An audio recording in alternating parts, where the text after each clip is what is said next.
Alright, and welcome to ACP Transformations Level 2. Now in this one it says, hey, if f of x is this, let me go ahead and write this as a marker here. If f of x is this right here, and it's transformed into g of x, we want to write g of x in terms of f of x.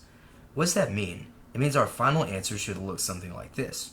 G of x is equal to f of something, and then maybe a little something on the outside. So this, if you'll remember, is our rule.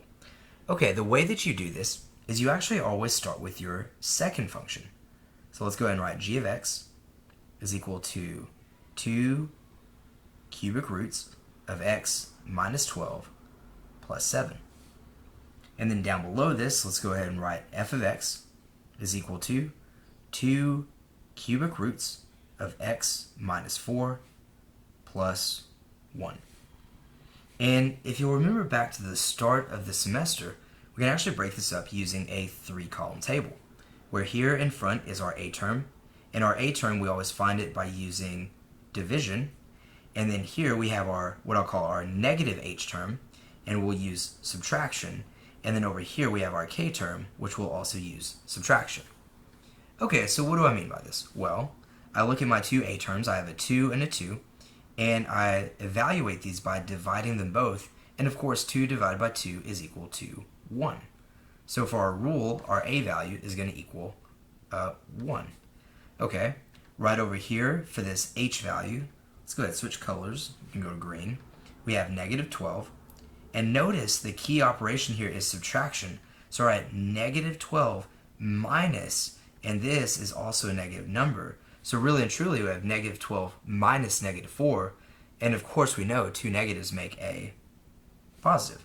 And so negative 12 plus 4 would be negative 8, is equal to our negative h value. Okay, and then as far as our k value, switching colors for one final time, well, we really start with 7, and we know that our operation here is subtraction, and so 7 minus 1, which is, of course, positive 6, and that is our k value. Okay, now that I have these things, what I can do is I can actually write my rule. So let me just go ahead and write the rule right here all together, and we can write it like this.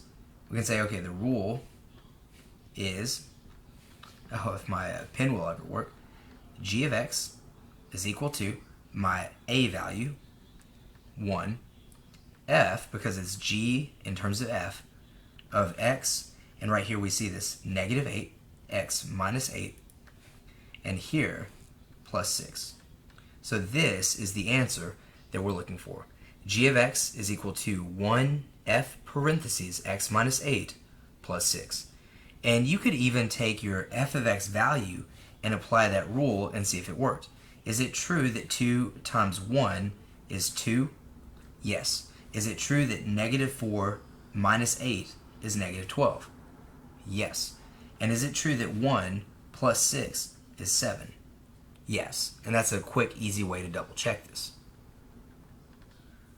Okay, for number 2 it says if f of x is equal to x minus 4 cubed, and this is transformed into g of x equals negative 2 parentheses x plus 2 cubed minus 3, we want to write g of x in terms of f of x.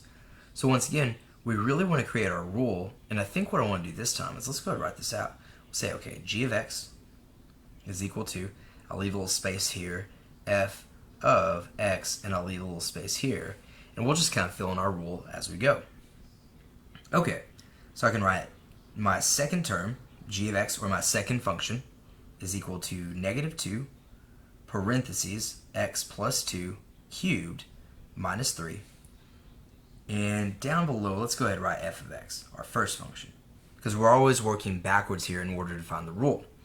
And so we can say, okay, that's going to be x minus 4 cubed, and there's nothing on either side. Okay, and from this point, what we can do is go ahead and write up our 3-column table. Here at the start we have a, which we get through dividing. Here we have negative h, which we get from subtracting. And of course here we have our k value, which we get from subtracting as well. Alright, now remember, if there's nothing in front, it's assumed to be a 1. So we can say negative 2 divided by 1, which of course, you know this, is negative 2. And that will equal our a value. So let's go ahead and plug it in here for a f of x, okay? And let's go ahead and switch colors, nicer color. And here our h value we have is a positive 2. And notice our operation is subtraction, but we're subtracting a minus 4. And wait a second, two negatives make a positive. 2 plus 4, our negative h value is equal to 6. So I can go ahead and put plus 6. Lastly, we have our k values, and this is minus 3, but remember, if nothing is being added, that's like saying plus 0.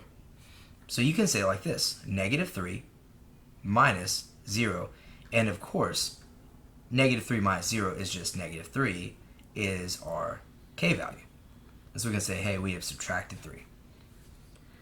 Now, if you want, you can actually test this out. You can say, look, is it true that 1 times negative 2 is negative 2? Check. Is it true that negative 4 plus 6 is positive 2?